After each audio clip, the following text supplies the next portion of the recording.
έχει πρόσωπο, μα πρόσωπα αλλάζει. Άλλους κατάρα κι άλλους ευχή τους μοιάζει. Άλλοι την πολεμούν γιατί σωστοί φοβούνται. Κι άλλοι στο πλάι της μονάχα θέλουν να κοιμούνται.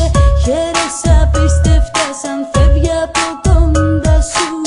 Μα είναι η μόνη που ακούει τα παραπονά σου. Δεν βρεθήκε για την περίπτωση της χαπή. Και δεν γιατρεύεται με εφήμερη αγάπη. Τι είναι, ψάξε και θα το βρεις. Γύρω σου αν δεις θα αντιληφθείς ότι χωράει παντού και πάντα η μόνη σου αβάντα. Όταν πληγωθείς μαζί την παίρνεις και τρέχεις να κρυφτείς, να διατρεφτείς από μια εφήμερη αγάπη. Υπάρχει μπόλικη σε αυτούς τους καιρούς τους χάλεπους. Δυστυχώς κοντά στη γνώση χάθηκε ο νους. Έφυγε, πέταξε για άλλους ουρανούς. Μένουμε πάντα με αυτήν να μας θυμίζει την κτίνια που καταντήσαμε να δίνουμε ακριβά. Με μπόλικη γκρίνια και γαμώτο άριστο συμβουλός για αυτοκριτική. Άλλοι τη λένε ελευθεριά και άλλοι τη λένε φυλακή. Έχει πρόσωπο κι όμως σου μοιάζει.